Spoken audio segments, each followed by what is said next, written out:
নমস্কাৰ একক চালে স্বাগতম মই শ্ৰাৱণী দেৱী আজিলৈ আনিছো নৱম শ্ৰেণীৰ ভূগোলৰ তৃতীয় পাঠ ভাৰতৰ ভূগোলৰ প্ৰশ্ন উত্তৰ আমি কিছু সংখ্যক প্ৰশ্ন উত্তৰ কৰিছো আজি আৰু আমাৰলৈ কি প্ৰশ্ন আছে আৰু সেই প্ৰশ্ন উত্তৰবিলাক আমি কেনেকৈ লিখিম চাওঁগে বলাচোন আজি আমাৰ ভাগত প্ৰশ্ন আছে যে ভাৰতৰ বৰষুণৰ বিতৰণ সম্পৰ্কে এটি আভাস দিয়া তো আভাস মানে কি কৰিব লাগিব আমি ভাৰতৰ কোট বৰষুণ কেনেকে কি হয় বিস্তাৰিত হয় কোট বৰষুণ বেছিকে হয় কোট কমকে হয় সেইবিলাক বিষয়ে আমি কি কৰিব লাগিব লিখিব লাগিব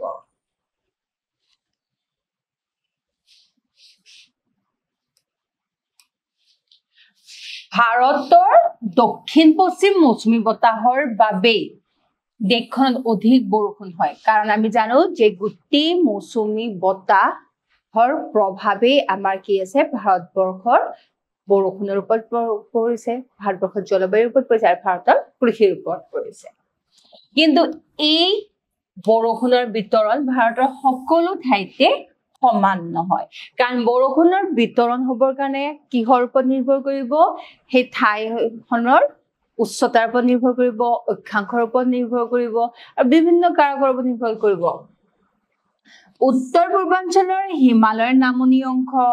মেঘালয় মালভূমিৰ দক্ষিণাংশ আৰু পশ্চিম ঘাট পৰ্বতৰ পশ্চিম ঢালত বাৰ্ষিক গড়ে ৩০০ চেণ্টিমিটাৰৰো অধিক বৰষুণ হয় কাৰণ এইবিলাক অঞ্চলত কি হয় মন কৰা যে উত্তৰ পূৰ্বাঞ্চল হিমালয়ৰ নামনি অংশ তাৰমানে হিমালয়ত ঠেকা খাই তাৰ কি হয় হিমালয়ৰ পাদদেশত যথেষ্ট বৰষুণ হয় মেঘালয় মালভূমিত খুন্দা খাই মেঘালয় মালভূমিত বৰষুণ হয় পশ্চিম ঘাট পৰ্বতত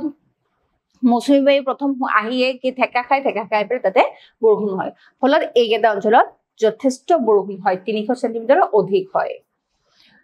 অৰুণাচল প্ৰদেশৰ বহি হিমালয় অঞ্চলত বাৰ্ষিক গড়ে ৪০০ চেণ্টিমিটাৰতকৈ বেছি বৰষুণ হয়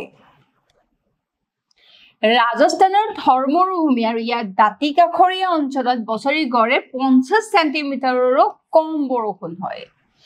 ইয়াৰ থৰ মৰুভূমিৰ কোনো ঠাইত বৰষুণ বাৰ্ষিক গড়ে ২০ চেণ্টিমিটাৰৰো কম হয় কাৰণ মৰুভূমি অঞ্চল আৰু যেতিয়ালৈকে তাত মেঘ গৈ পায় তাত কি নাথাকে মেঘবিলাকত সেই বায়ুত মৌচুমী বায়ু কি নাথাকে আৰ্দ্ৰতাই নাথাকে আৰু তাৰ ফলত তাত যথেষ্ট কম পৰিমাণে বৰষুণ হয় দক্ষিণাঞ্চল মালভূমিৰ উত্তৰ আৰু পশ্চিম অংশ আৰু গুজৰাট অঞ্চলত বছৰি গড়ে ৫০ চেণ্টিমিটাৰৰ পৰা ১০০ চেণ্টিমিটাৰৰ ভিতৰত বৰষুণ হয় ব্ৰহ্মপুত্ৰ সমভূমিকে ধৰি উত্তৰ ভাৰতৰ সমভূমি অঞ্চলত বৰষুণ মধ্যমীয়া বাৰ্ষিক গড়ে ১০০ৰ পৰা ২০০ চেণ্টিমিটাৰ পৰ্যন্ত হয় গতিকে আমি গম পালো না বৰষুণৰ বিতৰণ কি হয় যেতিয়া আমি ক'ত বেছি হয় ক'ত কিমান পৰিমাণৰ হয় আমি কৈ দিলো লগতে তাত যে সমানে নহয় কেনেকৈ বিস্তাৰিত হৈছে তাৰ কথা আমি গম পালো তে দ্বিতীয় প্ৰশ্নটো হৈছে ভাৰতৰ উদ্ভিদসমূহক কেইটা ভাগত ভগোৱা হৈছে এটা তোমালোকে সবেই জানা যে চিৰসেউজীয়া উদ্ভিদ মৌচুমীয় উদ্ভিদ কাইটিয়া মৰু উদ্ভিদ তৃণজাতীয় উদ্ভিদ বদ্বীপীয় উদ্ভিদ পাৰ্বত্য উদ্ভিদ চিৰসেউজীয়া উদ্ভিদ য'ত বছৰি কি হয় ৩০০ চেণ্টিমিটাৰতকৈ ওপৰ বৰষুণ হয় তাত গোটেই বছৰজুৰি গছৰ কি নহয় পাত সৰি নাযায় আৰু গতিকে তাত সদায় অৰণ্যখন চিৰসেউজীয়া হয় মৌচুমীয় উদ্ভিদ যেতিয়া মৌচুমী বতাহ আহে বৰষুণ হয় তেতিয়া কি হয় উদ্ভিদৰ পাতবিলাক সেউজীয়া হৈ থাকে আৰু যেতিয়া মৌচুমী বতাহ নাহে যেতিয়া বৰষুণ নহয় তেতিয়া কি হয় তাৰমানে আমি ক'ব পাৰোঁ তাত পৰ্ণপাতী উদ্ভিদ আছে কাইটিয়া মৰু উদ্ভিদ ৰাজস্থানৰ নিচিনা জেগা য'ত ৫০ চেণ্টিমিটাৰ বা তাতকৈও কম বৰষুণ হয় তাত কি হ'ব আমি কাইটিয়া মৰু উদ্ভিদ পাম তৃণজাতীয় উদ্ভিদ যিবিলাক অঞ্চলত কি হয় বছৰি ১০০ চেণ্টিমিটাৰতকৈ কম বৰষুণ হয় তাত আমি তৃণজাতীয় উদ্ভিদ পাম বদ্বীপীয় উদ্ভিদ য'ত সাগৰৰ পাৰ সাগৰৰ মোহনা এইবিলাক অঞ্চলত আমি কি পাম বদ্বীপীয় উদ্ভিদ পাম মানে মেংগ্ৰোভ ফৰেষ্ট যিবিলাকৰ শিপাবিলাক বেছি কি হয় একদম জোপোহা ধৰণৰ হয় আৰু পাৰ্বত্য উদ্ভিদ আৰু পাৰ্বত্য অঞ্চলৰ ওপৰবিলাকত আমি কি পাম পাৰ্বত্য উদ্ভিদ পাম ভাৰতৰ চিৰসেউজীয়া উদ্ভিদৰ বৈশিষ্ট্য কি চিৰসেউজীয়া উদ্ভিদৰ বৈশিষ্ট্যবোৰ কি আৰু কিয় চিৰসেউজীয়া হয় আমি তাকে গম পাম চিৰসেউজীয়া উদ্ভিদৰ বৈশিষ্ট্যসমূহ হ'ল যি অঞ্চলত বাৰ্ষিক বৰষুণৰ পৰিমাণ ২০০ চেণ্টিমিটাৰতকৈ অধিক আৰু বাৰ্ষিক গড় উত্তাপ ২৫ চেণ্টিগ্ৰেডৰ পৰা ২৭ চেণ্টিগ্ৰেড হয় তেনে অঞ্চলত চিৰসেউজীয়া উদ্ভিদ দেখা যায় ইয়াৰ গছবিলাক 45 মিটাৰ পৰ্যন্ত ওখ হয় ওখ গছ-গছনিৰ বাহিৰে বেত বা ঢেকিয়া আৰু লতা জাতীয় চাপৰ উদ্ভিদো দেখা যায় বছৰৰ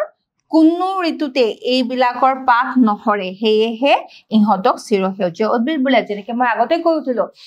যথেষ্ট পৰিমাণে বৰষুণ হোৱাৰ কাৰণে ইয়াৰ পাতবিলাক কি হৈ নাযায় সৰি নাযায় গোটেই বছৰ জুৰি গছৰ পাতবিলাক সেউজীয়া হৈ থাকে আৰু গছবিলাক যথেষ্ট ওখ হয় আৰু ওখ গছবিলাকৰ তলত আকৌ আমি কি পাম লতা জাতীয় গছো পাম চাপৰ গছো পাম গতিকে এইবিলাক কি হয় চিৰসেউজীয়া উদ্ভিদৰ বৈশিষ্ট্য চিৰসেউজীয়া বননিৰ গছ-গছনিবোৰ ডাঠ অৰণ্যৰ সৃষ্টি কৰে এই অৰণ্যত শিশু চন্দন ৰবৰ আদি ভালেমান মূল্যৱান গছ পোৱা যায় পশ্চিমঘাট পৰ্বতৰ পশ্চিম ঢাল অৰুণাচল হিমালয়ৰ নামনি ভাগ উজনি অসম মণিপুৰ আৰু মিজোৰামৰ পাৰ্বত্য অঞ্চল আৰু আন্দামান নিকোবৰ দ্বীপপুঞ্জত এনে চিৰসেউজীয়া অৰণ্য দেখা যায় আমি চিৰসেউজীয়া অৰণ্যবোৰ কেনেকুৱা হয় তাকো ক'লো আৰু ক'ত ক'ত পোৱা যায় তাকো ক'লো ভাৰতৰ পাৰ্বত্য উদ্ভিদৰ বৈশিষ্ট্য কি পাৰ্বত্য উদ্ভিদ ক'ত হ'ব কিমান বৰষুণ লাগিব আৰু কেনেকুৱা ধৰণৰ হ'ব আমি লিখিব লাগিব ভাৰতৰ পাৰ্বত্য উদ্ভিদৰ বৈশিষ্ট্যসমূহ হ'ল উদ্ভিদৰ প্ৰকাৰ আৰু বিতৰণত উচ্চতাৰ যথেষ্ট প্ৰভাৱ আছে কিয়নো উচ্চতা আৰু পৰ্বত পাহাৰৰ ঢাল অনুসৰি বৰষুণ উত্তাপ আৰু মাটিৰ গুণাগুণৰ তাৰতম্য ঘটে আৰু সেইবাবে পাৰ্বত্য অঞ্চলৰ বিভিন্ন উচ্চতাত বেলেগ বেলেগ ধৰণৰ উদ্ভিদ দেখা যায় ইয়ালৈকে বুজি পাইছানে যে কি উদ্ভিদৰ প্ৰকাৰ বিতৰণ উচ্চতাৰ ওপৰত যথেষ্ট পৰিমাণে নিৰ্ভৰ কৰে কিয়নো যিমানে ওখ হ'ব সিমানে কি হ'ব টেম্পাৰেচাৰ কমিব উষ্ণতা কমিব পৰ্বতখন উইণ্ডৱাৰ্ড সাইডত নে লিৱাৰ্ড সাইডত মানে পৱন বিমুখ নে পৱন প্ৰতিপাত তাৰ ওপৰত ডিপেন্ড কৰিব ঢাল কেনেকুৱা ধৰণৰ তাত মাটি থাকিব পাৰে নে নোৱাৰে যদি তাত কি নাথাকে হাৰুৱা মাটি নাথাকে তাত কিছুমান উদ্ভিদ নগজিবও পাৰে পৰ্বতত ঢালৰ ওপৰত ভিত্তি কৰি পেলাই কি হ'ব বৰষুণ উত্তাপ আৰু মাটিৰ গুণাগুণ হ'ব আৰু এই সকলোবিলাক কাৰকে কি কৰিব কেনেকুৱা ধৰণৰ উদ্ভিদ হ'ব তাৰ ওপৰত প্ৰভাৱ পেলাব বহি হিমালয়ৰ শিৱালিক পৰ্বতকে ধৰি গড়ে 1000 মিটাৰ উচ্চতাৰ চাপৰ পৰ্বতমালাত ডাঠ মৌচুমীয়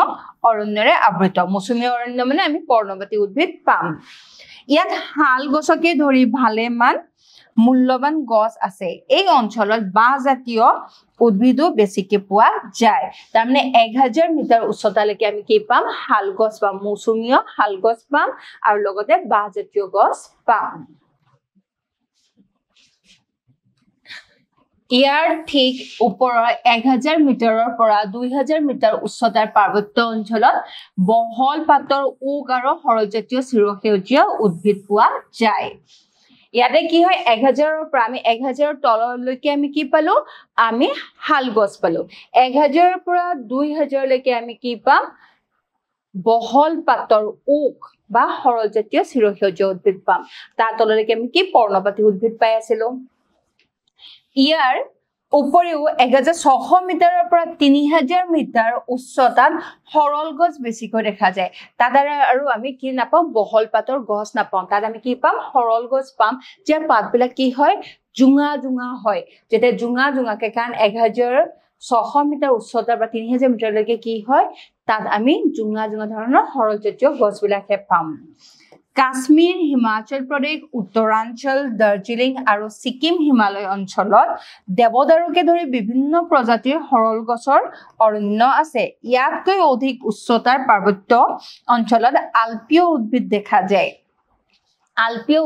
উদ্ভিদ বা আলপাইন যাক আমি সৰল গছ বুলি কওঁ সেইবিলাক গছবিলাকৰ পাতবিলাক কেনেকুৱা ধৰণৰ তোমালোকে দেখিছা তলফালে পৰা এনেকুৱা ধৰণৰ পাতবিলাক একদম জুঙা জুঙা হয় এইবিলাক কিয় তেনেকুৱা হয় জানানে যিমান আমি ওপৰলৈ যাওঁ তেতিয়া কি হয় তুষাৰপাত বেছিকে হয় পাতবিলাক যদি বহল হয় সেই বহল পাতত যদি বৰফ পৰে তুষাৰপাত হয় তেতিয়া কি হ'ব পাতবিলাক পচি যাব কিন্তু যেতিয়া আলপীয় গছবিলাক সৰলজাতীয় গছবিলাকৰ পাতবিলাক জুঙা জুঙা হয় তলফালে মুখ কৰা হয় তেতিয়া তাত বৰফবিলাক বেছি সময় ৰৈ থাকিব নোৱাৰে তললৈ পানী হিচাপে কি হ'ব পৰি যাব তেতিয়া পাতবিলাক কি নহয় গলি নাযায় বা পচি নাযায় সেইকাৰণে প্ৰকৃতিয়ে চোৱাচোন কি ধুনীয়াকে সৃষ্টি কৰিছে প্ৰত্যেকটো গছবিলাকে আকৌ কি হয় আমি যিবিলাক পৰ্ণপাতী দেখো পৰ্ণপাতী কি হয় পাতবিলাক বহল বহল হয় বহল বহল হৈ গছে যিমান বিলাক পানী শোষণ কৰিলে মাটিৰ পৰা আকৌ সেইবিলাক ইভাপৰ ট্ৰান্সপিৰেচনৰ সহায়ত প্ৰচলনৰ সহায়ত পানীবিলাক কি হৈ যায় ওলাই যায় আকৌ হি আমাক বৰষুণ হোৱাত সহায় কৰে তো প্ৰকৃতিয়ে সঁচাকে আমাৰ পৃথিৱীখনক খুব ধুনীয়াকে সজাইছে ভাৰতৰ বৰ্তমানৰ জনসংখ্যা কিমান আৰু ইয়াৰ ঘনত্ব কিমান 2011 চনৰ লোকপিয়ল অনুসৰি ভাৰতৰ বৰ্তমানৰ জনসংখ্যা হৈছে 121 কোটি 7,26,932 জন 2011 চনৰ লোকপিয়ল মতে প্ৰতি বৰ্গ কিলোমিটাৰ ভাৰতৰ জনসংখ্যাৰ ঘনত্ব 382 জন মানে প্ৰত্যেক বৰ্গ কিলোমিটাৰ 382 জন মানুহে বাস কৰে জনপ্ৰব্ৰজন কেই প্ৰকাৰ আৰু কি কি তোমালোকক আমি পাঠত বুজাই আহিছো যে প্ৰব্ৰজন কাক বোলে যেতিয়া প্ৰব্ৰজন হয় সেই প্ৰব্ৰজনৰ কেনেকে প্ৰভাৱ পেলায় ভৌগোলিকভাৱে কি প্ৰভাৱ পেলায় সেইবিলাক আমি বুজাই আহিছো এতিয়া আমি লিখো আহাচোন কেনেকে লিখিম মানুহে স্থায়ী বা অস্থায়ীভাৱে বাসস্থান হলাই এঠাইৰ পৰা আন এঠাইলৈ গমন কৰাকে জনপ্ৰব্ৰজন বোলা হয় কি কৈছে যদি আমি স্থায়ী বা অস্থায়ীভাৱে বাসস্থান হলাই এঠাইৰ পৰা আন ঠাইলৈ আমি কি কৰো গমন কৰো তাকে আমি কি বুলি কম জনপ্ৰব্ৰজন কম জনপ্ৰব্ৰজন দুই প্ৰকাৰ হ'ব পাৰে আভ্যন্তৰীণ প্ৰব্ৰজন আৰু বাহ্যিক প্ৰব্ৰজন আকৌ আভ্যন্তৰীণ প্ৰব্ৰজনক আমি কি কৰিম আকৌ ভাগ কৰিম আভ্যন্তৰীণ প্ৰব্ৰজন কিনো দেশৰ ভিতৰতে হোৱা প্ৰব্ৰজনক আভ্যন্তৰীণ প্ৰব্ৰজন বুলি কোৱা হয় যেতিয়া এখন দেশখনৰ ভিতৰতে প্ৰব্ৰজন সময় ৰাজ্যৰ পৰা ৰাজ্যলৈ তাৰপিছত জিলাৰ পৰা জিলালৈ এখন ৰাজ্যৰ পৰা আন এখন ৰাজ্যলৈ এই যেতিয়া প্ৰব্ৰজন হ'লে কি হ'ব তাক আভ্যন্তৰীণ প্ৰব্ৰজন বুলি কম আভ্যন্তৰীণ প্ৰব্ৰজন আকৌ দুই প্ৰকাৰৰ কি আন্তঃৰাজ্যিক প্ৰব্ৰজন আৰু ৰাজ্যৰ আভ্যন্তৰীণ প্ৰব্ৰজন আন্তঃৰাজ্যিক প্ৰব্ৰজন কি আন্তঃৰাজ্যিক প্ৰব্ৰজন দেশখনৰ ৰাজ্যবিলাকৰ মাজত হয় যেতিয়া এখন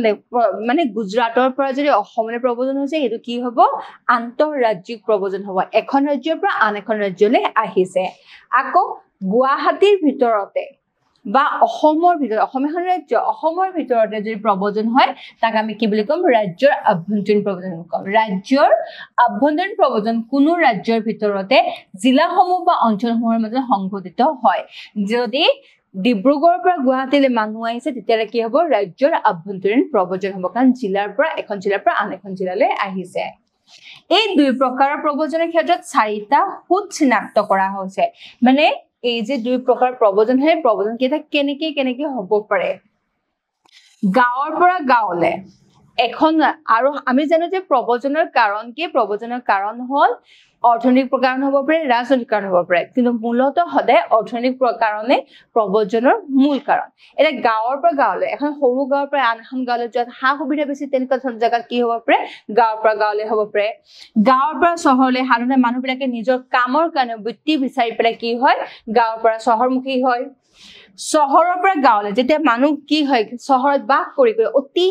এইটো প্ৰায় দেখা নাযায় যদি আজিকালি হ'বলৈ ধৰিছে কি হৈছে মানুহবিলাক যথেষ্ট কি হৈছে অৰ্থনৈতিকভাৱে সবল কিন্তু কি হৈছে চহৰীয়া পৰিৱেশত বাস কৰি তেওঁলোক বিৰক্ত হৈ গৈছে চহৰৰ কোলাহল হুলস্থুল তেওঁলোকৰ ভাল নালাগে গতিকে তেওঁলোকে কি কৈছে চহৰৰ পৰা চহৰৰ ওচৰৰ দাঁতিকাষৰীয়া গাঁৱলৈ তেওঁলোকে ধাপলি মেলিছে তাত থাকিবলৈ লৈছে তেতিয়া কি প্ৰব্ৰজন কেনেকৈ হ'ব চহৰৰ পৰা গাঁৱলৈ হ'ব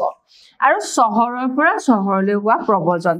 যে এখন চহৰৰ পৰা আন এখন চহৰলৈ কৰ্মসূত্ৰে বা বিভিন্ন সা সুবিধাৰ কাৰণে এখন চহৰৰ পৰা আন এখন চহৰলৈ হ'ব পাৰে তেতিয়াও কি হ'ব আমাৰ প্ৰব্ৰজন হয় বাহ্যিক প্ৰব্ৰজন ভাৰতবৰ্ষ আৰু অন্য দেশবিলাকৰ মাজত হোৱা জনপ্ৰব্ৰজনক বাহ্যিক প্ৰব্ৰজন বোলে যেনেকৈ আমাৰ ইয়াতে অসমলৈকে কি হয় অসম ভাৰতবৰ্ষৰ এটা ভাগ আৰু অসমলৈ কেনেকুৱা ধৰণৰ প্ৰব্ৰজন হয় নেপালৰ পৰা যথেষ্ট সংখ্যক মানুহ আহিছে ভূটানৰ পৰা যথেষ্ট সংখ্যক মানুহ আহিছে বা চুবুৰীয়া বাংলাদেশৰ পৰা মানুহ আহিয়ে আছে গতিকে এইবিলাক কি হয় এইবিলাক বাহ্যিক প্ৰব্ৰজন হয়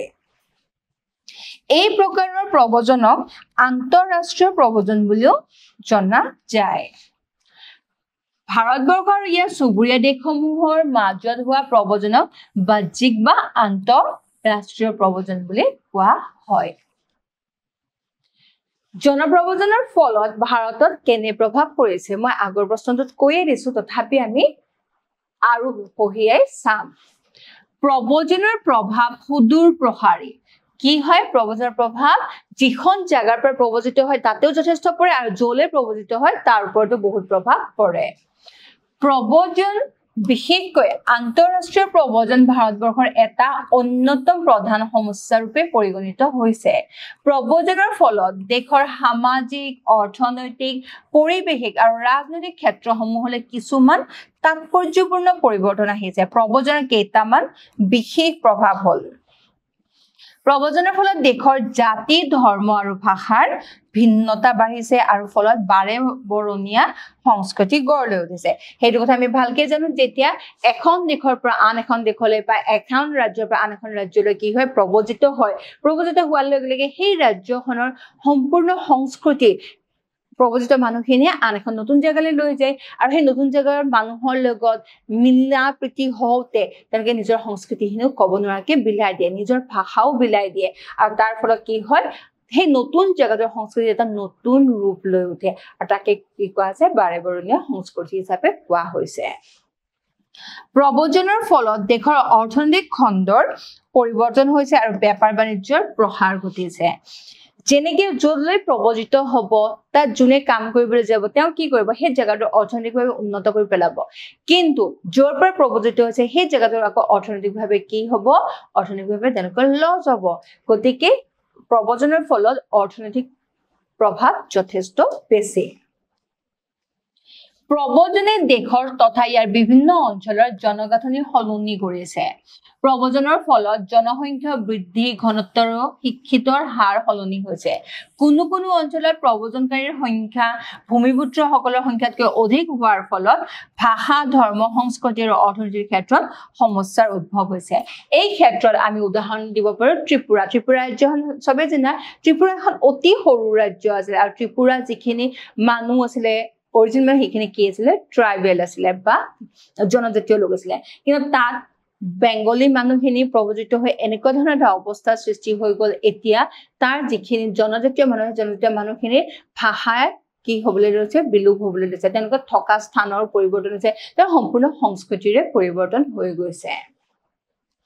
প্ৰব্ৰজনে প্ৰত্যক্ষভাৱে দেশৰ জনসংখ্যাৰ বৃদ্ধিত অৰিহণা যোগাই আহিছে জনসংখ্যা বৃদ্ধিৰ ফলত দেশত নানা সমস্যাৰ সৃষ্টি হৈছে এই প্ৰব্ৰজন কেতিয়াবা আন্তঃৰাষ্ট্ৰীয় প্ৰব্ৰজনে যেনেকৈ আমাৰ অসমৰ কি কৰিব যে জনগাঁথনিয়ে সলনি কৰি পেলাইছে আৰু জনগাঁথনি সলনি হোৱাৰ লগে লগে কিছু মানুহ কি হৈছে ভাষিক সংখ্যালঘুতো পৰিণত হ'ব ধৰিছে গতিকে ইয়ে কি কৰিছে আৰু জনসংখ্যাত যথেষ্ট হেঁচা পৰে আমাৰ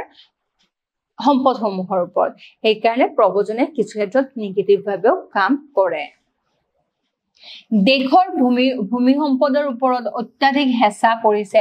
অৰণ্য আৰু আৰ্দ্ৰভূমিৰ পৰিৱেশ তন্ত্ৰ বিঘ্নিত হৈছে আৰু নিয়োগৰ সমস্যাৰ লগতে স্বাস্থ্য আৰু শিক্ষা খণ্ডসমূহতো সমস্যাৰ সৃষ্টি কৰিছে প্ৰব্ৰজনে কাৰণ সম্পদৰ ওপৰত অত্যাধিক হেঁচা যিমানে জনসংখ্যা বাঢ়িব কি হ'ব সম্পদে যিমানখিনি মানুহক সাপোৰ্ট কৰিব পাৰে তাতকৈ যদি বেছি মানুহ হৈ যায় তেতিয়া কি হ'ব তেতিয়া অত্যাধিক হেঁচা হ'ব যিমানখিনি পাবলৈ সেই হিচাপে ভোগ কৰিবলৈ নাপাব অৰণ্য আৰু আৰ্দ্ৰভূমিৰ পৰিৱেশ তন্ত্ৰ আছে কাৰণ সেই তাতো কি হয় জনাঞ্চললৈ ৰূপান্তৰিত হ'ব ধৰিছে আৰু লগে লগে মানুহখিনিয়ে যিখিনি নিয়োগৰ সা সুবিধা পাব লাগিছে সেই নিয়োগৰ সা সুবিধাবিলাকো কি হৈ যায় কমি যায় প্ৰব্ৰজনৰ ফলত কেতিয়াবা উদ্ভৱ হোৱা ধৰ্মীয় আৰু সামাজিক সংঘাতে সামাজিক আৰু ৰাজনৈতিক সমস্যাৰ সৃষ্টি কৰিব পাৰে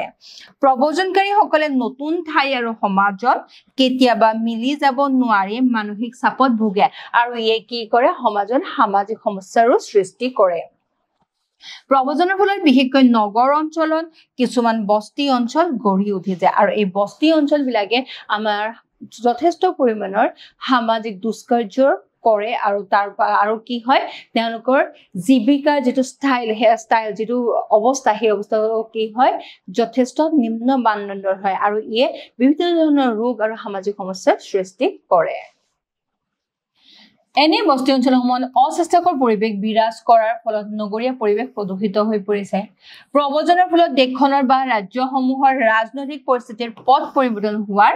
উপক্ৰম হৈছে ভাৰতৰ অৰ্থনীতিৰ মূল বৈশিষ্ট্যসমূহ কি এতিয়া আমি আহিম অৰ্থনীতিৰ বৈশিষ্ট্যবিলাক কি অৰ্থনীতিৰ বৈশিষ্ট্যবিলাকতো আমি জানোৱে যে ভাৰতৰ অৰ্থনীতিৰ মূল বৈশিষ্ট্যসমূহ হ'ল নিম্ন জনমূৰি আয় জনমূৰি আয়ৰ মন্থৰ বৃদ্ধি অত্যাধিক জনসংখ্যাৰ চাপ, দৰিদ্ৰতা, কৃষি নিৰ্ভৰশীলতা, বৰ্ধিত নিবনুৱা সমস্যা আৰু পৰিকল্পনা ভিত্তিক উন্নয়ন। এতিয়া আমি মূল কাৰণকেইটা আকৌ কৈছো কি নিম্ন জনমূৰি আয়ৰ মন্থৰ বৃদ্ধি, অত্যাধিক জনসংখ্যাৰ চাপ, দৰিদ্ৰতা, কৃষি নিৰ্ভৰশীলতা, বৰ্ধিত নিবনুৱা সমস্যা, পৰিকল্পনা ভিত্তিক উন্নয়ন। যদি তোমালোকক খালি কাৰণ কেইটাহে লিখিবলৈ দিয়ে বা বৈশিষ্ট্য কেইটা তেতিয়া তুমি এনেকে লিখিলা, কিন্তু তোমালোকক যদি 5 নম্বৰ বা 6 নম্বৰ দিয়ে তেতিয়াহ'লে তোমালোকে কি কৰিব লাগিব, প্ৰত্যেকটোকে দুখাৰিকে হলেও বহলাই লিখিব লাগিব। এতিয়া নিম্ন জনমূৰি আয় কি? মুঠ জাতীয় আয় মুঠ জনসংখ্যাৰে ভাগ কৰি জনমূৰি আয় নিৰ্ধাৰণ কৰা হয়। কোনো ব্যক্তিৰ জীৱন নিৰ্বাহৰ মানদণ্ডৰ প্ৰধান সূচক হৈছে তেওঁৰ আয়। কোনো এটা বছৰৰ জনমূৰি আয় মানে হৈছে এজন ব্যক্তিয়ে গড় হিচাপে বছৰি লাভ কৰা আয়ৰ পৰিমাণ। 2004-05 বৰ্ষত ভাৰতৰ জনমূৰি আয় আছিল 24,143 টকা, কিন্তু বৰ্তমান সময়ত এজন ব্যক্তিৰ অন্ন, বস্ত্ৰ আৰু বাসস্থানৰ ক্ষেত্ৰত হোৱা খৰচৰ তুলনাত এই পৰিমাণ জনমূৰি আয় তেনে কম হয়। সেয়েহে এনে পৰিস্থিতিত সাধাৰণ জনগণে অতি কষ্টৰে জীৱন নিৰ্বাহ কৰিব লগা হৈছে। 2 নম্বৰটো হ'ল জনমূৰি আয়ৰ মন্থৰ বৃদ্ধি। যিমান পৰিমাণে জনসংখ্যা বাঢ়িছে হিচাপে কি হোৱা নাই, জনমূৰি আয় বৃদ্ধি হোৱা নাই। প্ৰতি বছৰে জনমূৰি আয় বৃদ্ধি হৈ আছে যদিও এই বৃদ্ধিৰ হাৰ সামান্য। দেশখনৰ জনসংখ্যা বৃদ্ধি অনুপাতে জাতীয় আয় বৃদ্ধি হোৱা নাই।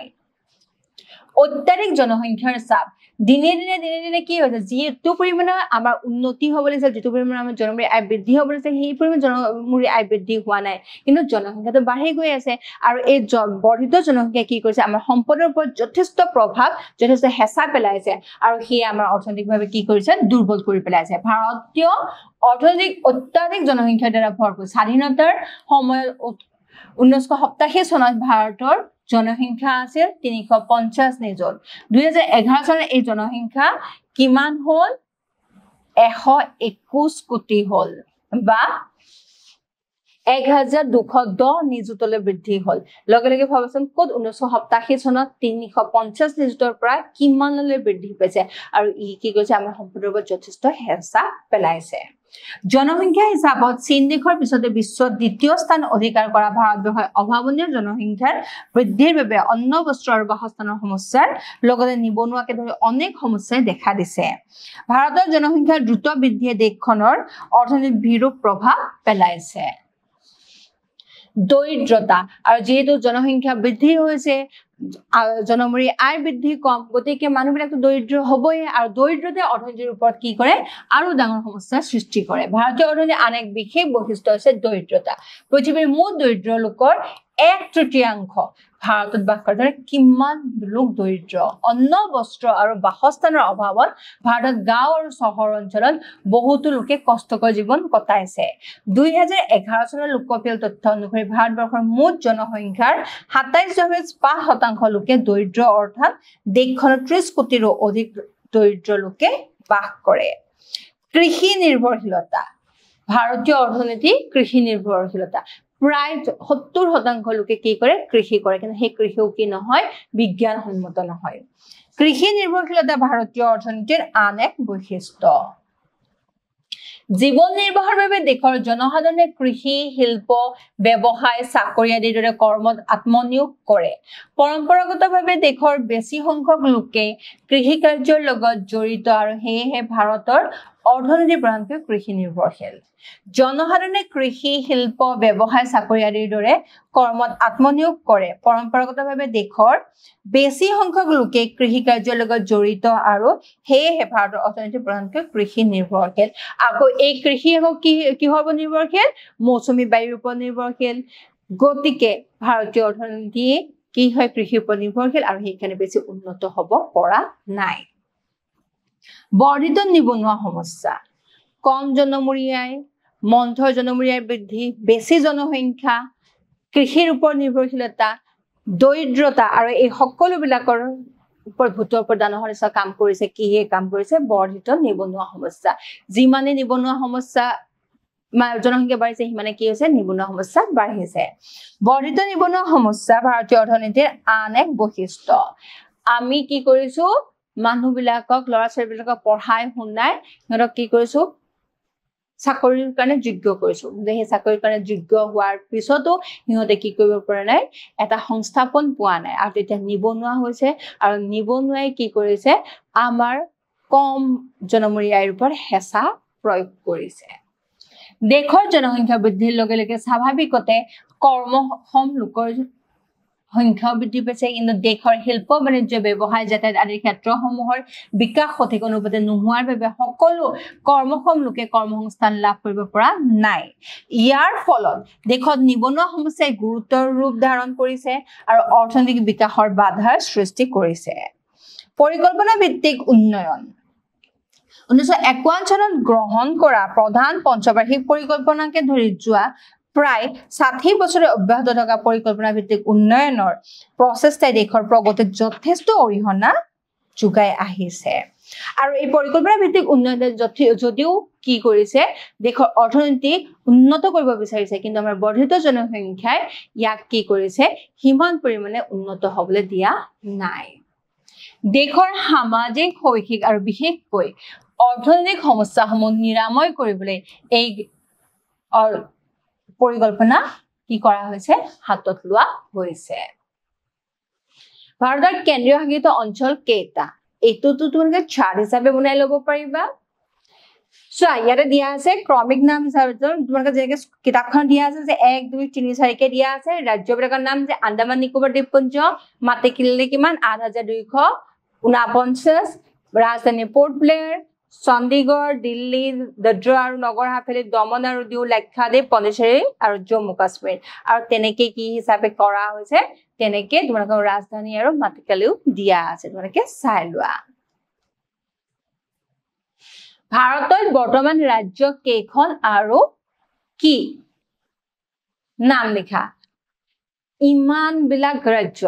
তোমালোকে নামবিলাক মুখস্থ কৰি লবা ভাৰতৰ বৰ্তমান ৰাজ্য 29খন আৰু সেইবোৰ হল অন্ধ্ৰ প্ৰদেশ অৰুণাচল প্ৰদেশ অসম বিহাৰ ছত্তীশগড় গোৱা গুজৰাট হাৰিয়ানা হিমাচল প্ৰদেশ জম্মু আৰু কাশ্মীৰ ঝাৰখণ্ড কৰ্ণাটক কেৰালা মধ্য প্ৰদেশ মহাৰাষ্ট্ৰ মণিপুৰ মেঘালয় মিজোৰাম নাগালেণ্ড উৰিষ্যা পঞ্জাব ৰাজস্থান ছিকিম তামিলনাডু তেলেংগানা ত্ৰিপুৰা উত্তৰাখণ্ড উত্তৰ প্ৰদেশ পশ্চিম বংগ ভাৰতৰ শেহতীয়াকৈ গঠন হোৱা ৰাজ্যখন কি ইয়াৰ সৰ্বমুঠ মাটিকালি আৰু জনসংখ্যা কিমান ভাৰতৰ শেহতীয়াকৈ গঠন হোৱা ৰাজ্যখন হল তেলেংগানা ইয়াৰ সৰ্বমুঠ মাটিকালি হল 1,14,840 বৰ্গ কিলোমিটাৰ আৰু ইয়াৰ জনসংখ্যা 35.19 মিলিয়ন আজিলে ইয়াতে সামৰিছো আশা কৰো তোমালোকে প্ৰশ্নবিলাক ভালদৰে বুজি পাইছা ধন্যবাদ